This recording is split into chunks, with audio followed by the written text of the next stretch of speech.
Where are all my friends? Danny Rakow. Dude, of all episodes, every now and then I'll have some where I'm like, I'm fucking excited for this one. And I was telling you... That's awesome. Yes. And I was telling you a little bit like right before we started recording why, but I'll say it again because it's so cool. I did a live Discord hang on the podcast. I believe it was with Garden. And we were talking about like who listeners were excited to hear from. And somebody brought your name up. And that really stood out to me as like, you have made a name for yourself as someone in the industry, but also as like a young, well-respected up-and-comer. And that like, you don't hear that often. Yeah.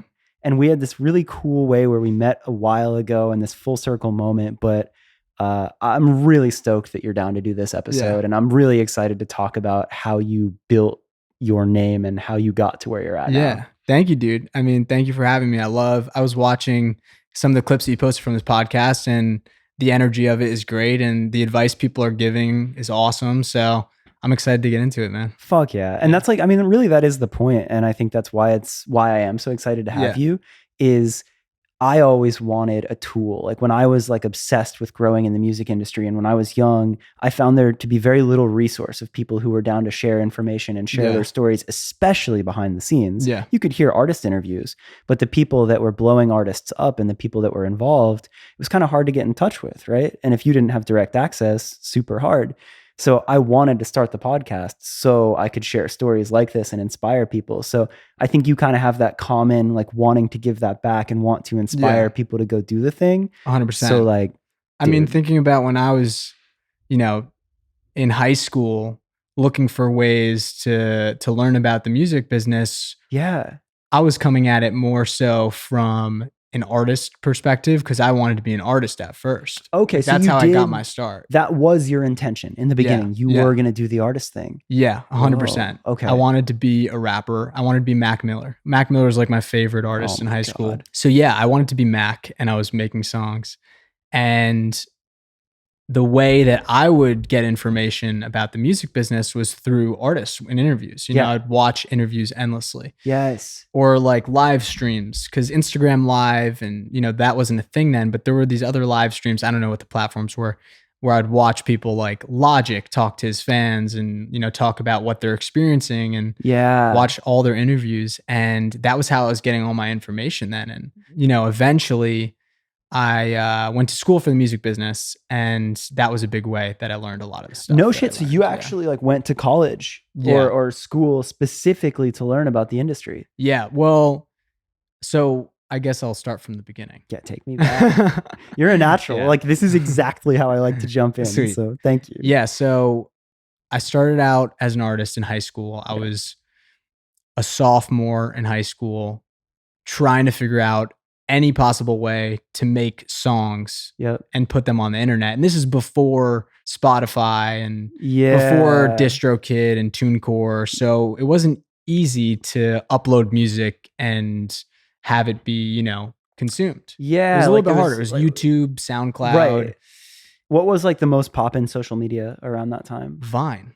Oh, what a magical time. Yeah. And I used Vine. Like people are using TikTok now. I discovered Vine. Actually, one of my friends was into Vine, and he was like, dude, you should definitely get on Vine, start posting your songs and try to, build up a fan base through that. And I thought it was genius. So I got on there and I saw how all these people were using Vine to build fan bases, not around music necessarily, but around, influencers. Comedy too. That was a big one. I remember a lot of comedians. Definitely. So many different, industries that were getting followings on Vine. So I started posting my raps. 6 seconds is all you had. Compared to now, TikTok, you get like a minute and a half, 2 minutes. I mean, you can even do 3 minutes now, I think. Yeah. But all you had was 6 seconds, and I had to make a song that would loop perfectly with just 6 seconds. So I was making these 6-second songs. Yeah. And it started to do pretty well. I mean, there was no algorithm on Vine also. With TikTok, you can it knows what you want, and it knows how to, It's a very good algorithm at this point. They've had a lot of time, a lot of it's data incredible. to I love that. it. Yeah. But with Vine, it was solely dependent on reposts. Like Twitter. Yeah. But Twitter even now has an algorithm. True. Yes. But what Twitter used to be, where it was just reposts. Yeah. Retweets. Yeah. So anyway, all that to say, it was hard to build a following. You had to do all these different things to build followings, and you had to make good videos too. So I was posting my songs, and eventually some of them started to catch and some of them started to go viral, and that was cool. Yeah, that was really cool. Holy shit. And where were you growing up? New Jersey. Okay. Yeah. Okay. What was the music scene like there? Like, were you an outcast, or did you have friends that were also in it? Like, did you have anyone that you could be like, yo, I just figured this out? Or were you kind of like flying solo out At the start, I was definitely flying solo. Yeah. And a lot of people in my town didn't understand why someone would do something that was out of the ordinary. Yeah. And because of that, I lost a lot of friends, like in high school. Yeah. Because I think people didn't really understand or appreciate, somebody who's doing something different. Yeah. And yeah, there was a lot of people that hated on me in my high school too, that, didn't fuck with what I was doing. Yeah.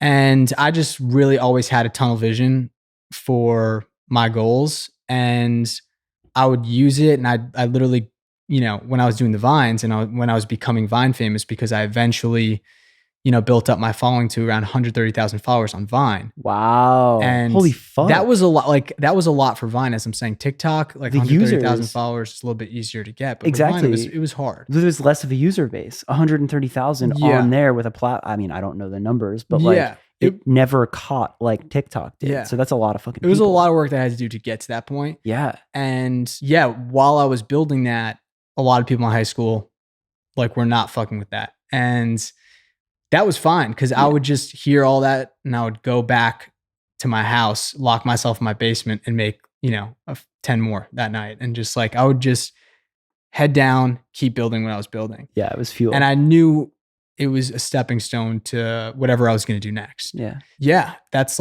how I got my start, was on Vine. Okay. So then my immediate question then is in high school, you're an artist, you do the thing, you actually become Vine famous to that degree. But here you are sitting down and you are not an artist. No. So did you get to where is that crossroads? Yeah. That's insane. Before Vine. Yeah. I guess I didn't even quite start at the beginning. Take me back. This is before Vine. I was making the first song I ever made was for my math class. It was an extra credit assignment. Okay. And it was actually To Crank That by Soulja Boy. Incredible. I made a song to PEMDAS. Yeah, it was anyway. That's how I wrote my first song. And I realized that I had a gift for it, I think, when I was in 6th grade. Wow. And I started to write more. You understood melodies, you understood the structure of a song. I think it was lyrics, and because I like to write poetry before that. So it was lyrics for me, and then melodies a little bit too. I see. Okay. I started writing songs in 6th, 7th grade. Okay. And I started recording on a little snowball microphone on GarageBand, just these stupid songs. They were not good at all, but I was, getting my hours in. Yeah. And I went on Facebook one day and I saw a post from a mutual friend. Yeah. And it was the same thing, a song made in school, and it was the neighboring school. Yeah. So I'm from a town called Wyckoff in New Jersey, and this was from Franklin Lakes, which is right next door. Okay. And it was by, Jeremy Zucker and one of our mutual friends. And I saw this and I listened to it, and it was actually really good. It was just a joke song about math. It was also, you guys both wrote PEMDAS songs. You're brother. Yo, it was it was really fate that I had to hear that. And I thought it was 4 different kids rapping on this song. Yeah. And when I heard Jeremy's verse, I was like, this kid is really fucking talented. Holy shit. And it turns out we went to the same temple, synagogue. We're both Jewish. No way. And so our version of Sunday school. Yeah. I'd never really spoken to him before, but he was, there every Sunday. Legit same proximity. Same neighboring areas. Yeah. Okay. So after I heard that song, I just went up to him and I was like, hey man, like I heard your song on Facebook. I'm doing the same thing like in my school and I think it's so cool and I would love to just hang out with you and try to make a song. Yeah. And he was like, yeah, like that's so sick. Like, let's definitely do it. And so the first weekend we hung out, we made like 3 or 4 songs. No way. And those songs, we ended up making a group together in middle school. And I was writing a lot of lyrics. He was singing a lot of the songs. Yeah. I was rapping on some of them. He was Yeah. making all the beats, producing them, garage Wow. band. And we started releasing music together in middle school. Oh my God. Yeah. So then by the time you get to high school and you're figuring Vine out, Right, exactly. you actually already have a fucking great product. Yeah. Because I would have to imagine even early Jeremy Zucker is somewhat of the Jeremy Zucker that I know now that is fucking great. It was. And he would say, oh, that shit was so cringe. It was so Yeah. bad. But it was there was a lot of potential there and Yeah. you could hear it. I think everyone could hear it that was hearing the early Jeremy Zucker. Oh my God. And yeah, so when I started, building this fan base on Vine for my own stuff, when I was rapping, Jeremy was studying abroad in Israel for like 6 months in high school. He did this Israeli program. Okay. And I texted him and I was like, yo, like this is starting to move on Vine. Yeah. And he responded, he was like, holy shit, we have to concentrate on this. And so he started producing the songs that I was rapping on during this Vine time, and he was producing them. And the production was just incredible to me. Like it was like the most incredible beats, like way better than anything I was finding online on YouTube. So it was almost a flip where he was the producer and you were the artist. Yeah. Except Whoa.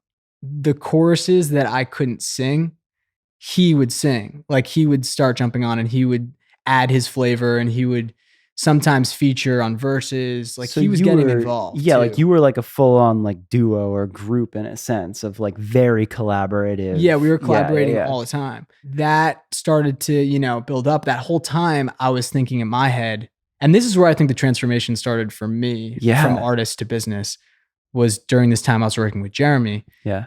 Because it was very clear to me during those days that he's the star. Like Whoa. he's the one that should be at the front. What an insane self-awareness. What Yeah. made you think that? I just saw how talented he was and I was like, he is so much better than I am when it comes to making songs, and his artistry was just, it was so clear to me. Whoa. I always believed in him from day one. Yeah. And I always pushed him to fully focus on music because he wasn't fully focusing on music in high school and even in the early days of college. I think when he went to college freshman year, that's when we really like locked in on it. That's just crazy self-awareness and lack of ego, right? Like I think that a lot of people want that light for themselves. So for you at that very early age, high school days, to be like, yo, like he's the fucking star, like that's just unique to me. I don't know what else to say, right? Like that's a very interesting part of your story where you had that. Yeah. 100%. And also, to be honest, I lost a passion for it in terms of writing for myself. Interesting. Like, I wasn't passionate about making songs for me anymore. Wow. And that happened early college. I started realizing that. I would sit down, try to make songs for me and be like, none of this feels right. Yet you still had the spark and the excitement about his project? About his project, 100%. Wild. Yeah. Okay, cool. And that's, so when I was looking at colleges, in my head, I was like, man, I don't need college. Like, I'm just going to do music. I'm going to be a famous rapper. Yeah. I don't need any of this. And my mom was like, you need to go to college. Yeah. But here, look at this program that I found at Syracuse University. Oh, shit. The Bandier program. Oh, shit. Yeah, for music business. And I was like, okay, this makes sense. I'll have a plan B just in case. Yeah. And so I applied to the program. I ended up getting in. It's a great program, incredible program. Amazing. And where did he go to college? He went to Colorado College. Okay, so you're distant. So we're completely opposite sides. Yeah. And he got there and he started working on this, his first EP, and he was, hitting me up, asking for my opinion, and I was featuring on a few songs, and we were still working. When I was studying the business at Syracuse, that's when I realized that I wanted to be a manager. Oh my God. Yeah. So it's the perfect storm where you had believed in him, his artist project, or like him as an artist. You saw it. You saw the talent. Yeah. You're then going to Syracuse, learning about that, and you're like, oh, fuck. I can manage. Yeah. Oh, wow. And it started really because we had to do 3 internships through Bandier. And the first, usually do it in the summer. First summer, me and Jeremy had an idea. We were going to take the summer, go live down the shore. His parents have a shore house. And we were going to live down there, lifeguard, and make an album. Incredible. Yeah. And so that's what we did that first summer. And so I didn't intern. I took the summer off and we made an album. And that album is called Beach Island, or an EP. I'm not sure exactly which one it is, but yeah, that was like his first. That was the beginning. Yeah, or, that was really the beginning of public facing beginning. Yeah. Oh my God. And then when I got back to Syracuse my sophomore year, that was like when I really realized, all right, I want to help promote this project. Yeah, because now you had something tangible. Now you had this album that you guys had worked on, and you were like, I have skin in the game. What do I do to make this huge? Yeah, it was funny. There was like these speakers that would come in every week to Bandier and speak to the class. A&Rs at record labels, presidents of labels, booking agents, lawyers, like all these really like proper cool titles in it. Yeah. We had this thing where, it's small. There's only 25 kids per year. So it's a small group of people. Oh, wow. And so everyone would get the opportunity afterwards to, give like an elevator pitch. Most people try to get internships. Yeah. That you like line up to speak to the person. Yeah. And you only get a few minutes and you got to try to stand out. Every single one of those, I would write down on a piece of paper, Jeremy Zucker, and I'd write, Beach Island, or I'd write the song and I just try to get everyone to listen to it. Nobody did. Oh my God. Nobody really did. That's crazy. I thought you were going to say something else. I thought you were going to be like, dude, 3 minutes. You're like, I'm dialed. I had 6 seconds on Vine. That shit was easy. Oh my God. But it stood out to you where like, you weren't being like, yo, let me work at your label. You were like, Jeremy Zucker. No, I think that's something that I was always focused on. Was I just started doing something early on. And I think that's like one of my biggest pieces of advice to people. Yeah, it's just like, if you want to be in the music business, start working with someone that you're close to. Wow. Start working with someone that's at your level. If you're starting from, ground zero, find an artist that's also on ground zero.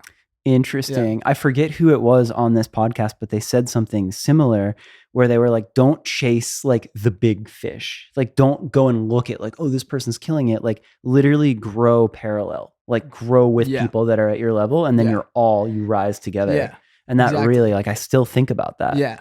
Because 1, you get experience, right? Yeah. And 2, there's a real chance that you can build with that person to the level that now you have the connections that you once didn't have, or now you have the opportunities now that you once didn't have. Wow. So like your start with Jeremy and those early days of being on that same level was like massively formative for you. Yeah. Like 100%. And it opened the door for me to get my start in the music business. Do you think, because I'm curious, like obviously I know the success of Jeremy, but do you think that those early days, like you have a project to work on, like promoting it, like finding a way to stand out, was that a part of your career that was big then? Like I'd imagine you had experience with Vine, you had figured out how to like become Vine famous and like build like a real following. Were you able to apply something then? Like, did you learn about DIY promotion? Like, did you have success growing that there? So looking back on it, for me, my philosophy is always music first. Okay. I'm a music first person. So like, I want to make sure the songs are as good as they could possibly be, because I'm a believer that things organically grow. If you have a great song, if one person hears it, odds are they're going to send it to 5 of their friends. You're like, that's the type of song that you want to make. Yeah. That it's going to naturally start to spread. Yes, you can do things on top of it. And I do things on top of it and get really creative with those things. But if at your core, you don't have a great song that's going to do some of the work on its own and have its own legs, you're kind of dead in the water, you know, like, And then like almost what's the point? Like why put the resource into it? So in those early Jeremy days, we had really good music and it had the power to spread organically. And on top of that, like we were, I was promoting him on my Vine. We had a few like SoundCloud channels. Yeah. Because it was SoundCloud and YouTube then. Yep. So a few SoundCloud channels were reposting him, which was really helping. Sick. I figured out what DistroKid, or it was actually TuneCore at the time. Yeah. TuneCore, yeah. This is early Spotify days. Yep. So I figured out what TuneCore was. Yep. And I posted his songs, which had been on SoundCloud for maybe 6 months now. Yep. And it just started getting picked up in the algorithm. And Discover Weekly was really big back then. It helped boost his streams. And next thing we knew, after Beach Island, he released this project called Breathe. And Breathe started really picking up. Next thing we knew, every song pretty much had 100,000 streams, which is a really big step for us. Yeah.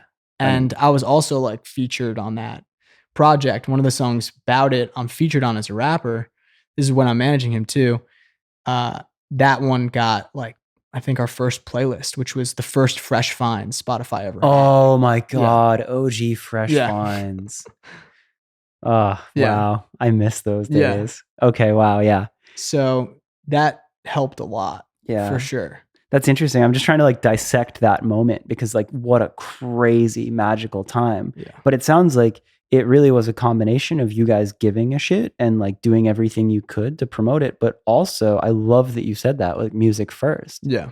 And when I think about early Jeremy Zucker, like at the beginning of what I heard, like it was undeniable. I was like, this is fucking great. Yeah. So that's cool that, I don't know, you just have really good values from an early age. Like that, it sometimes takes people a pretty decent amount of time to learn those things. I don't know if I knew it then, but looking, I think in my gut, I knew it. Could you articulate that? But did I know it in my, yeah. Interesting. And my gut instinct is something still to this day. Yeah. That I trust fully. Yeah. And I think, steers me in the right direction in this business. Yeah. Fuck. Like already this far into the podcast, like the values that you've shared in this story, like I'm inspired and I'm like, fuck, like stop worrying about anything. Like just make dope shit. And like that, it's just, this is cool. This is really cool. So and the thing is like, I think a lot of people are going to think that's not true. I make great music and it hasn't done anything. Yeah. So what do you say to that? I say it's probably not great music. Wow. And I think that's a harsh reality that people sometimes don't want to look at. Yeah. Because believe it or not, there's not a lot of great songs out there. And I'm not saying necessarily that, the early Jeremy stuff was like great and like the best. Right. They were good to the point where they could build a fan base. And I feel like at least it has to be at that level where the songs are good enough to organically spread. Yeah. And then you could do the little things on top that will help, Yeah. But I think a lot of people don't realize that it takes 10,000 hours of perfecting their craft, of production, of songwriting, of singing. Like it's not easy. I'm a big 10,000 hours guy. And if it is easy and it just takes off like that, a lot of times that doesn't sustain. That's just like that's luck. Yeah. You'll have those flash in the pan moments, but then it's that much harder to sustain it because you don't have the hours in to know what to do next. And wow. I mean, dude, again, that's great advice. And it is like, it takes a certain amount of self-awareness to be like, to think you're great and to be like, why isn't it there for me yet? But then to like look and like to look inward and be like, maybe it can be better. Yeah. Yeah. So you start to have that go. You're managing him. Yeah. You're in school. I don't think I was actually managing him then. Oh, okay. I was managing him, but like not on official we title. Never had a management type of conversation. Yeah. And the way it actually progressed was I got an internship at RCA in A&R. Okay. And I was pitching them things and it was the best internship experience that I had. Yep. And we had this presentation that we had to prepare for the A&R, division of RCA. Yeah. The intern has to pitch an artist. Oh shit. To the A&R department. Okay. And so I pitched Jeremy and they were super, super like, they were like, this is cool, and my supervisor, who's no longer at RCA, came up to me afterwards and was like, are you managing this kid? And I was like, I don't think so. I don't know. Maybe. Yeah. He's like, you spoke about him as if you were his manager. And I think you should like be his manager if you're not, because you seemed like his manager up there. Wow. I was like, you know what? I got up from my desk. I called Jeremy literally at RCA during my internship. It's like, hey man, I think I should be your manager. And so that's how I started managing him. Shout out to that guy that said that to you. Yeah. That's cool. Yeah. And so I managed him for about, that was probably my junior year. So it was probably like a year and a half after that, but I had been kind of like his best friend manager. Yep. For a few years. You were doing the that. steps, you were going through the motions, but that's when it clicked. I also feel like this is a lesson that you can't, like, it's not something that you can immediately apply yourself, but I wish more people would see talent in people and state it. Like, shouts to that guy that was like, you spoke like you were a manager. Like, I didn't realize in my early days when I first started tour managing, I didn't know tour managing was a thing. But our manager at the time, I was selling merch and he's like, you should be the tour manager. Like, you do all these things. And I was like, I don't know what that is. Right. That was a huge part of my career and learning that. Yeah. So like, shout out to the people that see talent in people and say like, you should do this. Cause maybe you don't even realize that's a title. Right. So whatever that is, universe, I hope that continues to get paid forward. I agree. And yeah, I think that part of it is when you're in that position, you're not sure that you are that, or you can be that. I think it's just taking advice from people now who are in that position, that it just takes doing it to figure it out, because nobody really knows what they're doing and everyone's kind of faking it until they make it. Yeah. So just go for it and learn as you go, because that's what everyone did and what everyone's doing most of the time. Yeah. I mean, you gotta like do your research and, read the books, look at the interviews, as much access to information as you can. Yep. But yeah, I mean, I think a lot of it is just going for it and figuring it out. There's a saying that's been echoing in my head lately. A friend of mine has been saying it to me, and it's so simple and stupid, yet it's literally everything and it's all you need. And he's like, there's nothing to it but to do it. Yeah. And I like it. Yeah. It's so simple and stupid, but I'm like, actually though, anytime you're caught up on something, anytime you're like in a dilemma, should I do this or not? Like whatever, just fucking do it. Just do it. Just go for it. Yeah. Yeah. Fuck. Okay. So that's a huge moment. You become his manager. Yeah. And I also, there's a time, so when we first met, another part of your story that I'm curious on is you have a really good ear for finding talent early. Thank you. And I'm curious when this started, because you called me. I forget what label you were working at, but it was, you were doing something. You were working at a label as some type of A&R discovery. And you found Savage Gasp so fucking early. And it was when I was helping him, like in the very, very beginning. Wow, I forgot about that. Yeah. And you found that shit early. And for a listener that doesn't know him, I mean, he definitely popped off and has had several songs now, like millions of monthly listeners and like huge following now. But like, this is when he was like one or maybe 5 songs on SoundCloud, like so early. And I was just helping him. And you were the only person from a label that found it that early, and you hit me up. And that always stood out to me with you. Yeah. But I'm curious, like, what else were you finding? And when did that start? Where was it? Where did it start going from just Jeremy to you finding other magnificent stuff early? During college, I really started to dig into the depths of Spotify and like related artists and their related artists, really like going into holes on Spotify. Yeah. And my goal was to find more people, early on, like I did with Jeremy. Yeah.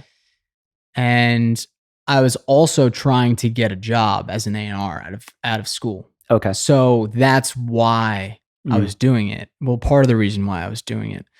And I was finding a lot of these cool artists early, and I was reaching out to them and I was pitching them to labels. Anybody who would take my emails, I was pitching them new artists. So that's when I really started to start like the A&R scouting process. You were just during on college. Your genuine grind, like trying to find shit. Yeah. And I think that in terms of when I knew that like I had that gift, I don't think I realized then, but in hindsight, yeah, for sure. And I think it was just, like I said, trusting my gut instinct, because it's really just a feeling. Like you can't teach that. Yeah. It's just something that you feel. And I think that certain people can really feel like the potential that an artist has, Yeah. even in those early days. Yeah. And that's what I love to get involved with, is artists that are starting from zero, from scratch. It's my favorite thing. Yeah. And it's all the artists that I've worked with, we've started from ground zero. Why is that? Do you think that you can help tell the beginning of the story and like build like a better foundation when you start at zero? I just love to be in during those days and then be a part of the like that's why I do it, is because I love the process of like taking somebody or helping somebody, you know, realize their full potential in those early days and knowing where they can be in a year or 2 years and then seeing it come to life. Like that's why I do this. That's why I work in music, is Fuck, that's and cool. to not be able to witness that doesn't feel worth it to me. To get involved, like when somebody has 1 million followers on TikTok already or whatever, it just it's not as exciting or fulfilling. You're missing your favorite part. Yeah. Yeah. Wow. Fuck, that's so cool. Because another one that's a big piece of your career and your story is you found Brakence super early, right? Yeah. So when does that happen? So I'd stopped working with Jeremy right when I graduated college, like right around when I was graduating. I was like, fuck, what am I going to do now? Yeah. Because Jeremy wasn't as big as he is now. Yeah. So when I was looking at A&R positions, there weren't labels that were willing to be like, sure, like you can be an A&R manager. Here, take this job. It was a lot of people being like, well, you could be an assistant. And I just knew in my heart that I would be the worst assistant of all time. Because you knew you didn't want that. Like that wasn't your path, right? It wasn't my path. Yeah. So I was trying to find like a workaround. And it wasn't really happening. For 6 months, I lived at home. My parents were like, you have until this day and then you got to be out of here. Damn. And I started working with new artists that I was managing. And Brakence was somebody that I found probably like 3 months into this, 6 months, you know, at my parents' house. Wow. A friend sent me Sunder on SoundCloud. And he was like, yo, I think you'd really love this song. And the first time I listened to it, it was instant. Yeah. Blown away. Yeah. The production, the voice. So unique. Yeah. I got on a call with him the next day. And to hear that it was just a 16-year-old kid in Ohio with that deep of a voice blew my mind. Yeah. And it was so interesting to me. And I told him, I like on that first phone call, by the end of it, I would think I was his manager by the end of that first phone call. Wow. We started immediately planning. Just because of like such a connection. Yeah. And, like your excitement and then him like feeling that. Yeah. Yeah.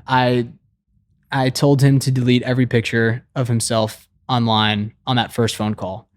And the next day, Jeremy posted one of his songs on his Instagram story. And I didn't even ask him to. You would just send it to me like, this is so sick, like, dude. Look what I found. Yeah. And then immediately the story started to build. The intention, because when I first found Brakence, I thought he sounded like, I was genuinely considering the possibility that it might be an Eden side project. Yes. And I think a lot of people were. But, but that was the first thing that I thought. So I was like, oh shit, like this could be a cool, interesting introduction. So I wanted to create a mystery around his persona. To let other people think, to let people just wonder, like, what could this be? Yeah. I didn't necessarily want to, I wasn't like trying to like steal Eden's. We weren't trying to like steal Eden's sound. It was just, let's leave this up to interpretation a little bit. And brilliant. Literally right after Jeremy posted it, the Reddit server was like, in Eden's Reddit server was like, who is this? Like, is this Eden? Like, is this a copycat? People started fighting. And that's kind of what got the ball rolling at the beginning.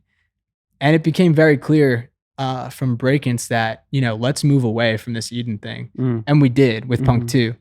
But at the beginning, that's what helped, you know, get the story going. Yeah. And it was really interesting. And it led us to that moment where we were able to have this exciting, you know, music video to reveal his face. Yeah. So that was so cool. Still, Punk 2 is like one of my favorite releases that I got to be part of, because it was just so exciting and interesting, I think, to the fans and to us. It's cool because I was a fan of that. Like Yeah. I mean, I guess we had known each other, but it's not like we were talking. Like I Yeah. literally just watched that happen and found it however I found it, probably through the internet, doing the magic of the internet. Yeah. But I was watching that from the sidelines as a fan, being like, what the fuck is this? This is so sick. Hearing Punk 2 and being like, what the fuck is this? Like, it literally worked. Like, as a fan on the outside, you're telling this, and I'm like, yeah, I was one of those. Like, that's so crazy. Yeah. That's wildly cool to hear that, and to hear, because I think, like, I don't know if you realize how brilliant that was, but like the delete every photo and like that mystery around it, like it fucking worked, dude. Yeah. And it was such like maybe it's not revolutionary, but it was exactly what it needed to be. It had been done before, but this was unique because of how similar the early stuff sounded to Eden. Yeah. And because of the nature of Brakence's music, it just, and you know, even the name Brakence, like it just made so much sense to me to be mysterious at the beginning. Yeah. And to lead up to something. God, that's so sick. I have another question. Like, as I do these, I try to think of a listener that isn't here that would be like, yeah, but what if? And I was thinking about this, and I think maybe a natural skill that you have, but you could probably speak to and give good advice, is you were saying like you were doing so much music discovery and you were so excited about finding these artists from the beginning. What is your advice to actually reaching out? Because, right, you're saying, oh, we got on a phone call. But, like, what is that moment? Like, were you sending DMs? Were you sending long messages? Were you sending short messages? Like, what is a good way? To Brakence when I first reached out to him? But, like, I guess the general question of, like, if you are looking to connect with artists or people that you haven't met, like, what is that? If you're a manager, if you want to collab, like, that the art of the DM or the reach out, there is something there. Like, what do you say to that? Like, what was your successful action, or what do you think the best way for people that don't know each other to reach out is? Yeah, I think I was in a unique position when I reached out to Brakence because I had the proof of Jeremy, you know, like that was starting to move. Yeah. So that's what helped me reach out to the new artists that I was reaching out to. But before that, I would say it's just providing value. Like, how can you help that person? And, you know, the majority of the time I was doing it for free early. Like, I wasn't asking for any money from Jeremy, like in the early days, from Brakence for the first year that I managed him. Like, it was just about money at the beginning. Yeah. I knew that would get taken care of, but it was, let me provide value, show you what I could do and how I can help you. And there's really no loss for them because they're not even paying me at the beginning. It's just like, let me show you how we can work together. So, like, I guess the idea of like, if you hit somebody up, don't come from the space of lack or put me on, come from the space of like, hey, I love what you're doing. I can help. Yeah, exactly. Like, but also only reaching out to people that you know you can add value to. Oh shit. So not just casting a giant fishing net, but like very selectively being like, you, like specifically, this is sick. Damn. Yeah. And that kind of comes back to me to like this authenticity that I feel in your whole story of like, make great shit, do the stuff you believe in. Like, it's not like you were really like chasing cloud or chasing something. It was chasing good music that you believed in. 100%. Yeah. 100%. That's cool. That's cool to hear. Yeah. Damn. Okay. So Brakence starts working. Well, I guess even before that, because I found him right before I started at Elektra. Oh my God. So I found Brakence and I was managing him and I was trying to find that workaround, you know? Oh my God, that's right. That's what you're saying. To being an A&R. Yes. But I didn't know it was going to be an A&R. I thought maybe I'll do management. I was talking to a few different people about potential jobs because I wasn't really making money then from the music, from the songwriting royalties. Like, things weren't really there yet for me to just not have a job. So what an interesting fucking spot in your career where you're clearly having success. Like, Jeremy Zucker is like successful. Brakence is getting noticed by the proper industry. You're getting some amount of songwriting credit. Yeah.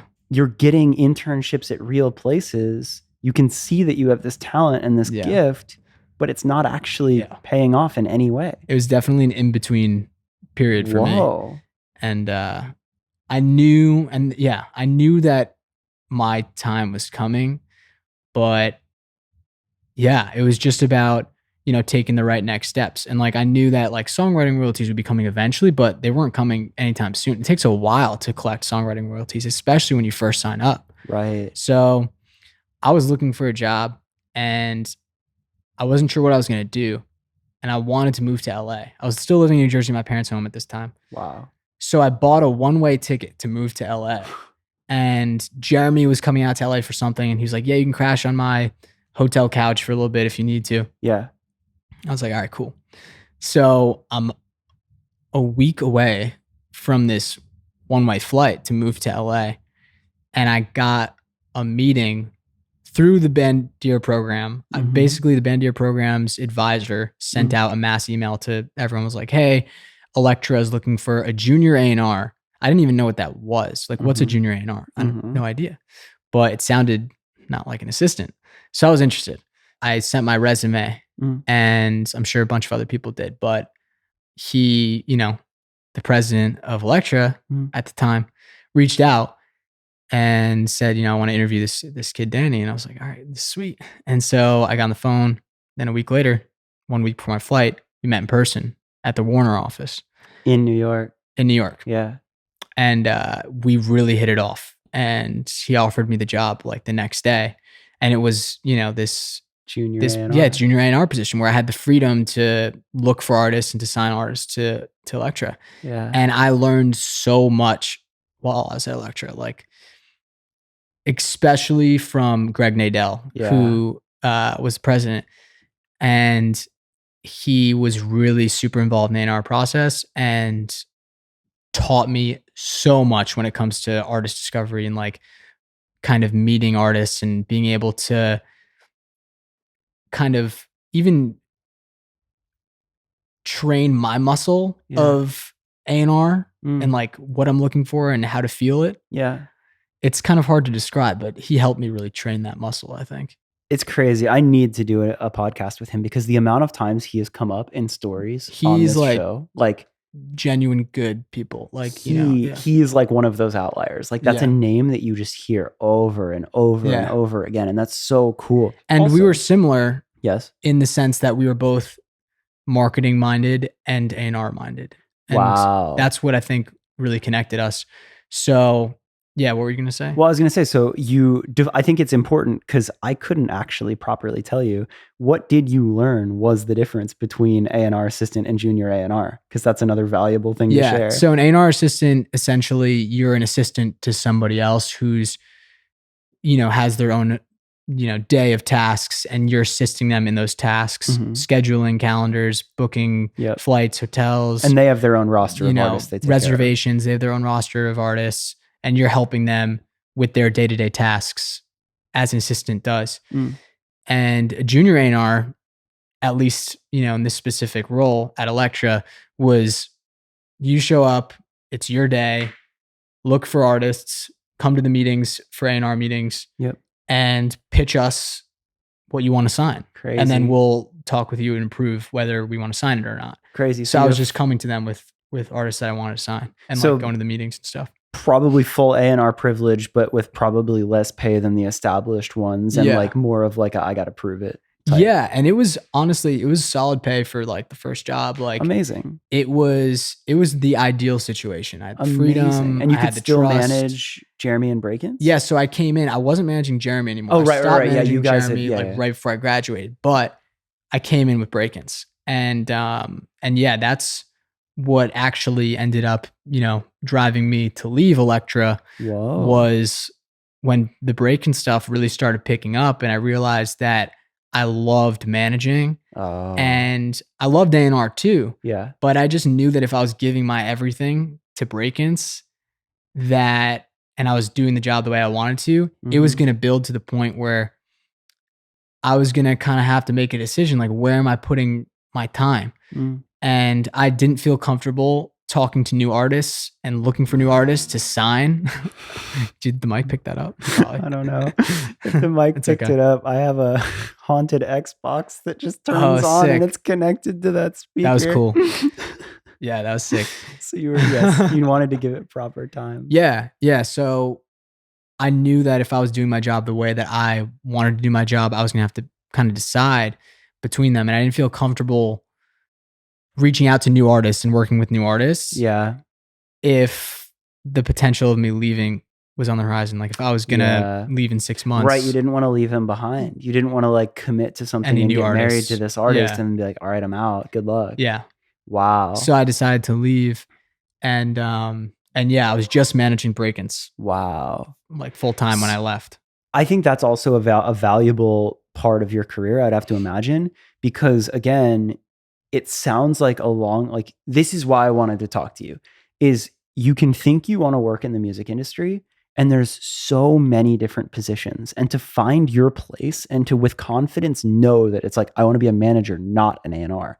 Like I tried managing and like that shit's not for me. Yeah. Like I can't do it the way that the greats do. Yeah. But it's like, I'm so impressed by your story of genuinely trying these positions and learning, because you really found what your gift was and where you really wanted to be. Yeah. And to me, as a manager, especially in the early days and when I like to get involved with artists, I am the A&R. I am the label. I am the marketing person. I am the PR person. Like you're kind of everything. Yep. So yeah, I think that I still do A&R as a manager. Like I still, I still like listen to all the songs and go back and forth with all the artists I work with on like, how can we improve the songs? What could be better? And yeah, so I'm really like in the weeds on the music side of things. And it gives you can do that better now too, because you've had the experience at a label. You understand what labels look for. You understand what those meetings are. So when you're doing that early as a manager, you can go to your artist and be like, look, like this is what we need to have dialed. This is what labels are going to look for. This is what can make you more valuable. And you know that from firsthand experience. Yeah. Which is crazy. Yeah. It was pretty cool because right when I left Elektra, we started, around the time where I was deciding whether I was going to leave, we started getting, I had other A&Rs reaching out to me about Brakence, like wanting to sign Brakence. This is while I was still at Elektra. And you then probably knew how the label game went. Yeah, I knew how the labels, I knew how it worked. So I had been in those meetings from the label perspective so many times for a year and a half. Yeah.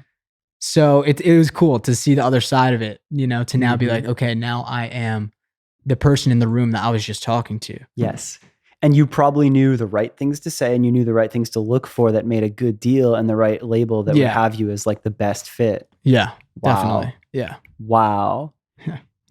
That's cool. And also makes you such a more valuable manager, like to Brakence. Like, my God, like what a blessing to have somebody that gets it like that.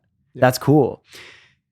So you leave Elektra, you're all in on Brakence. Now you're even further along in your career, is that you have more than just Brakence. Yeah. And you're doing even more. So how does that progression go? Yeah.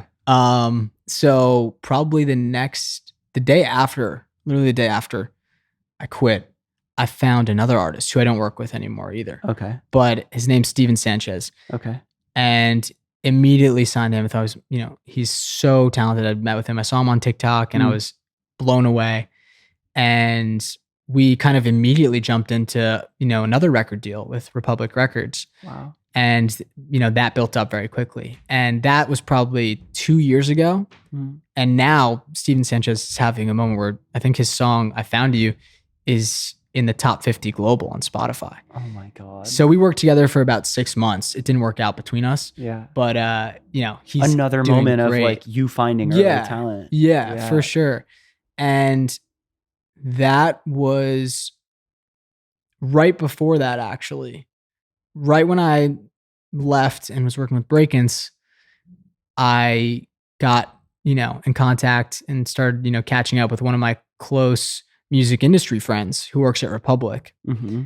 And he had signed Jeremy. And so we'd worked together on Jeremy a bunch. So you go way back. Yeah. And he, had saw what I'd done with these other artists that I was working with since Jeremy. And he brought up the idea of doing a joint venture with Republic where I could, work with artists from the label side. And that was exciting to me, especially because like I love A&R. And so this was another opportunity for me to go back to the label side in a way that was more exciting to me, where I could look for new artists to sign and just get in with from ground zero, like I always love to do, but you know, be the label with Republic. Right. Like that's also then sick, because now it's this perfect progression that makes sense to me, where it's like, you know what it's like to work at a label. You know what it's like to like find the artist that fits for the label. You know what it's like to be the manager and need to find the right label for the artist. And now you have a joint venture where you can be the right label for artists, but you don't have to be. You can find an artist and manage them, but you now have this resource that you can control with somebody that's an OG homie. Yeah. It was the ideal situation. It was right when I left Elektra, so it was the perfect world for me. And that was probably a year and a half ago. And I didn't sign anything for the first pretty much year and a half that I had the label. It was because I couldn't find anything that checked all the boxes that I was trying to check in my mind. And like, you know, somebody that was early enough that I could get involved how I like to get involved, and somebody that has the music that I feel like I can add value to. And that just was the whole package to me of what I wanted to work with. So it took a while, like a year and a half. And just now I just, you know, found an artist that we're currently signing I won't say his name yet, but by the time this comes out, maybe it might be, you know, public, but he's like, no music out on Spotify. Like, so it's day one. It's early. It's the super beginning. early days. Like he had less than 1,000 followers on Instagram, like less than 10K on TikTok. Holy shit. So, oh my God. It's cool. Like that's another thing is maybe you've had misses, but like the hits and the successes you've had, you've really proven it, right? Like Jeremy, Brakence, Steven. Like all of these artists, even you hitting me up about Savage Gasp, like you fucking called that shit so early. Like there is something there where it's like, I don't know what that is, but it's like clearly you've proven it. Yeah. That's cool. Thank you, man. Yeah. Yeah. Thank you. Good God. So, but even I guess before then too, I guess during that time, right after Steven, probably like 2 or 3 months later, I was working out in my gym. Yeah. And I was listening to Discover Weekly on Spotify. Yeah. And I was like mid reps. Yeah. And I just like completely stopped what I was doing. The song came on and I was like, this is so fucking good. What is this? I look at my phone. Romeo and Juliet, Peter McPoland. Oh my God. This is interesting. Click it. I click his Instagram. Let's see this incredibly looking, you know, kid. Yeah. And I'm listening to this song that's just hitting me in all the right places. At the same time, looking at the picture of him, I'm like, wow. So I go to his TikTok and he already has probably like 30,000 followers on TikTok. Okay. But I looked at his Instagram and this is like very rare where I have no mutuals. No one was following him, which was weird. Like I have a lot of industry friends, like people that are on stuff that I always see, oh, this person's following all the time. They're on it. You know that. It's just zero. And I listened to a few of his other songs on Spotify. I was blown away. There's a song called I Love You Too that was out at the time. It's probably still one of my favorite songs by Peter. Yeah. Anyway, I reached out to him on Instagram. I was like, yo, I just found the song Romeo and Juliet. It's so good. Would love to jump on a Zoom with you. Can you send me some of your unreleased songs? He sent me 4 unreleased songs. Again, instantly. The first time I heard it, I knew that I wanted to manage him. Yeah. Do you get a similar feeling, like out of all these artists we've talked about? Like, definitely. Yeah. Yeah, it's just that gut feeling that when I listen to the music, I look at the image of the artist, I talk to them, I hear their vision, I hear, you know, how they view things in their head. It just, everything clicks. You know, it's just like everything's clicking. And that's how it felt when I got on a Zoom with Peter and we met. And a week later, I drove to Rhode Island where he was living at the time with his family. We met in person. He sang a few songs for me on the piano and guitar. And yeah, I left, you know, that day being his manager. Oh my God. And you still work with him today? Yeah, I still work with Peter. Yeah, we've been working together for probably about 1.5 years, maybe a little over. And working with Brakence for over 2 years now.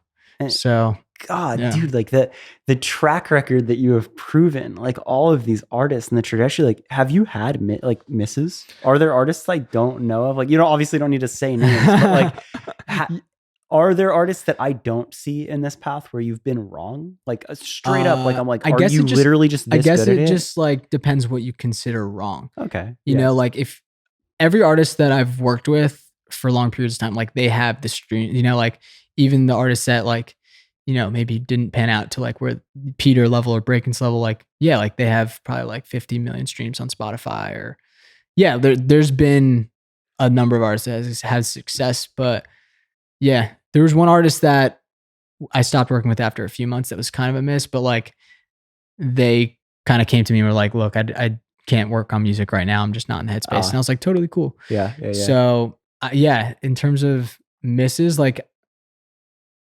everything that I've worked with, I've been able to build where there were streams and there was like a fan base there, you know, like there's been none that just completely nothing. Because I think about that and it's like, I don't want to paint this picture or have this podcast be this thing of like, I'm a fucking superhero and I don't miss. But like what I think about with that is not that as the message, but how much you trust your gut and how much you have a standard for quality. Yeah. Because you said it in the very beginning. And don't get me wrong, like there's like tons of mistakes that I've made along the way and like I'm not super human at all. Like there's a lot of learning experiences that I've had and, you know, places that I fucked up and that I learned from. But yeah, I'm not superhuman. I just want to clarify. Yeah, like I don't want like that's not my vibe is to like have somebody come on and be like, you're the fucking best. Like nothing ever went wrong. But I'm not like that. I genuinely am impressed. Like it stands out to me of like, good God, your track record on finding shit is crazy. Yeah. Thank you. It's crazy. Thank you. But I think now in understanding your story and you telling it, I think the reason that I feel is just that you really do have a very high standard of quality and you're very honest, like brutally honest about like, is this good? Yeah. Right. Because I think it's easy to kind of drink the Kool-Aid of like seeing the hype. Yeah. But it feels like you just have a very good barometer of like, is this actually good? Yeah. And also what you said, like I am brutally honest with all the artists that I work with. If I'm thinking something like they know, I'm very to the point. Yeah. I'm honest and I'll always give feedback on what I think, even if it's not good feedback. I think that you should always live by your truth. And Scooter Braun actually had a quote that like I really resonated with, where he said like, live and die by your truth. Because if your truth is going to be the reason you die in a relationship or a working relationship, at least it was your truth. Right. You know? Yeah. So I really live by that and I'm always honest about what I feel. Yeah. Fuck, that's really good. So I kind of have like 2 questions to conclude this because again, I feel like you are one of those rare managers that like kids look up to you. Like you've built this name and like you're young and cool and like you don't take yourself like, you know, like you're not like this unattainable person, but I think that like that translates to like the young kids. And I think that it's probably a smaller group, but I would say that my listeners are interested in the industry side, maybe even more than being an artist.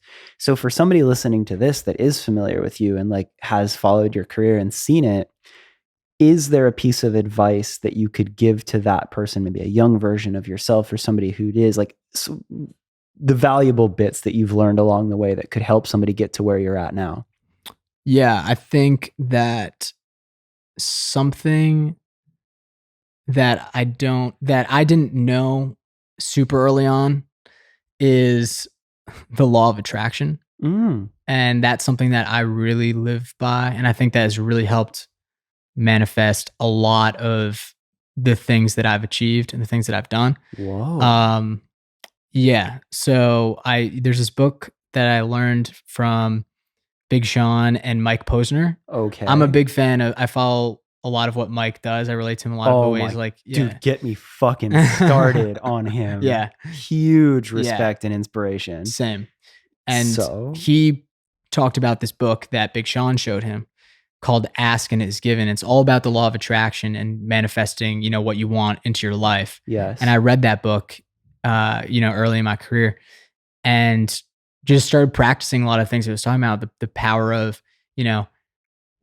if you really feel something with everything in you and you visualize what you want and you're able to feel it before you have it, that you do have it, that's going to manifest. And it's not magic, right? It's just, okay, if I convince myself that I have something before I have it, subconsciously in your brain, you're going to start acting in ways in your day-to-day life that are going to attract that into your life, right? So it's like, if I think, oh, like I have my dream job, then you start saying yes to things or approaching people in conversations or saying certain things that you wouldn't say or do if you, in your mind, were in the negative side of, I want this, I don't have it, why don't I have it? Thinking of the negative parts of it. But if you can sit down every day and just like feel it, write it down, that I think is super, super helpful in attracting like what you want out of life, even like no matter where you are in your life. I think that's something that I would definitely tell everyone to like look into at an early age. For a listener that might not be watching, I am smiling so big right now because I fuck with that so heavily. Yeah. And that's been something that I have like, that energy and that feeling and applying that is something that I believe in so wholeheartedly. And I've never heard somebody explain it quite like that. And you did such like, God, dude, fucking preach. Yeah. 3 books that have changed my life. Please. Ask and Is Given. Yeah. The Power of Now by Eckhart Tolle. Yeah. Who just got featured on Kendrick's album, which I thought was so sick. He's talking all over the album. Yeah. Yeah. Like, yeah, crazy. And then as music related, All You Need to Know About the Music Business by Donald Passman. Wow, yeah. So anybody trying to get involved in the music business, I would say read the latest edition of Donald Passman's book. Yeah. All You Need to Know About the Music Business. Yep. Because that will give you a broad, that will give you like the broad strokes of the music business. Yeah, dude. That was I read that book and it's a heavy read. Like you have to like really apply yourself really and it detail. Gets gritty and like you really get into some specifics. But I think that if you give a shit and you do go into those specifics and you clarify the stuff you don't know and read into it, that's your Bible. Yeah. Yeah. So read that. I think 2 things that I said throughout this interview that would be my advice is just do it, just go for it, just start something, learn as you go, figure it out, fail, fuck up. But just get started at an early age because it's all about learning experiences, right? Yeah, putting the hours in. Putting the hours in, the 10,000 hours is what it's all about.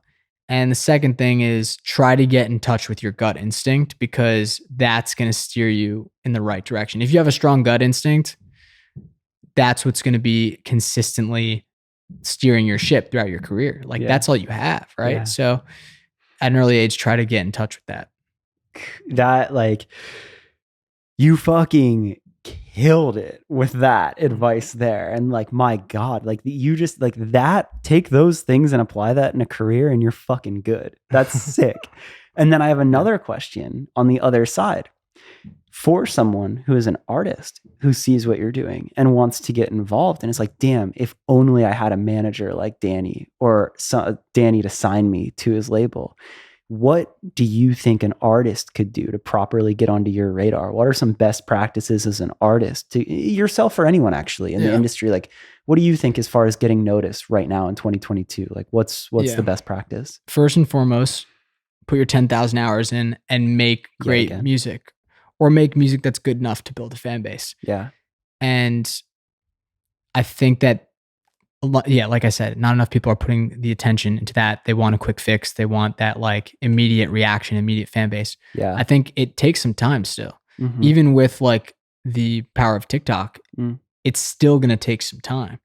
So put the music first, but then start building a fan base. I think that's the most important thing you can do as an artist that's listening to this. Like build your fan base on your own. It doesn't take a manager to start building things. You can start on your own, putting your music out, promoting yourself on TikTok, YouTube, Instagram, Twitter, like all these platforms. It's so easy to put yourself out there now that you can build your fan base on your own. You can Mhm. start at least. And Yeah. then once you do that, you're going to attract your team. Yeah. It doesn't work to try to reach out to people and be like, hey, can you manage me? Hey, can you sign me? Like that doesn't The steps are usually backwards. work. You got to build up your fan base or build up your music to the point where that's going to be what attracts your manager. Like, Yeah. Johnny and I talk about this analogy of like if your team, if your label, your manager, your agent are the gasoline to pour on a fire, that you get nothing if you're pouring gas on the sidewalk and there's no fire. It's Yeah. just going to dissolve, right? Yeah. So you as the artist need to start that fire. And then once there's 100%. a fire, your team Yeah. can be that gasoline. and if the team is the gasoline, like it's not going to last because teams, you have to be at your core. Wow. Like, doing a lot of work. Like, yeah, it takes a lot of work. And Yeah. like, as an artist, like you can't be dependent on your team to do everything for you because that won't last. Like you need to be able to, have a vision as well and know as an artist, you need to know like what you want your music to sound like and what you want your vision, like that has to be there. It can't all come from outside sources because fans can smell that shit. Like they know when it's not authentic. Right. Yeah. Fuck, dude. Yeah, that's so crazy. Is like it's kind of fucked. It's like if you want a team, if you want to be signed, if you want a label, you have to build it yourself first. Like you have to not need it before you get it almost. Yeah. I think that's the way to do it. Yeah, for sure. That's great advice too. Yeah. It reaffirms a lot of what I've felt, but I think you can very strongly vouch and speak to that. So that's really cool. Yeah. This was insane. Yeah. Like it's crazy again, like ever since it was brought up and somebody mentioned you, I was like, yeah, holy shit. I would love that episode. And this has been above and beyond what I expected. Talking about the books that have influenced you and some of your practices like affirms things that I've felt. But like, that feeling when you kind of think you're like, oh, this is probably the right path. But then you have somebody that you really respect that says it and you're like, fuck yeah, it's the right path. Like that's right now what I'm feeling, where I'm just like, I feel fucking seen for all of those things. And it explains a lot of your success to me. And I'm like, yeah, no shit, he's successful. So what a fucking privilege to do this with you. Thank you, dude. Thank you, man. This is great. I love it. Hell yeah. Appreciate it. Thank you. All right, there you go. The Danny Rakow episode. I am so impressed and inspired by him. I hope you left that episode with that same feeling. I really do feel something with him where he does it for the right reasons and he still has such a fire and a passion to do what he loves and has taken a lot of risks to continue doing that at higher and higher levels. It's the exact guest that I want to have on the podcast, and I hope that translated. If it did, I'm really trying to grow this podcast. It means so much to me. And if you're here at the end and you liked this and you want to help me, there's a couple things you can do that are totally free that are massively helpful. The first is very simple, kind of a no-brainer, but share it with a friend. Word of mouth is the absolute biggest way for anything to grow, podcasts included. So if you don't mind, take a second right now and send this episode to a friend that you think could use it or that you think would enjoy it. Outside of that, of course, you can subscribe wherever you listen, YouTube, Spotify, Apple Podcasts, anywhere that you found this podcast and listen. Make sure to hit subscribe, leave a comment, leave feedback. All of that helps it continuously get discovered and rank in algorithms and all that good stuff. And if you want to go crazy above and beyond, there's a Where Are All My Friends Patreon. It's patreon.com/whereareallmyfriends. Any amount of support helps. The podcast is entirely independent and basically survives off of people supporting there. I might get into doing some ads soon. So in that case, the Patreon will be the place where you can hear the podcast without any ads. But for right now, that is the entire way that the podcast continues to go. So any support there is super helpful. Make sure to follow Danny on all of his socials. I'll link to that. Keep an eye on what he's doing. I promise you, if he's posting about an artist, they're gonna be good. You can follow me as well. Follow Deanna, the incredible producer and editor of this podcast. I'll have her here, add the stuff. Yeah, I'll link there. It's always linked. All right, that says it. Thank you for listening. I'll be back next week with another episode. Oh, also tell me people you want to hear from. The reason Danny did this episode was somebody was saying how much they wanted to hear from him. We knew each other. It ended up happening. It was incredible. So for that reason, I'm always listening. I always want to hear who you want to hear from. So let me know that. Cool. I'm done talking. Thank you for listening. Goodbye.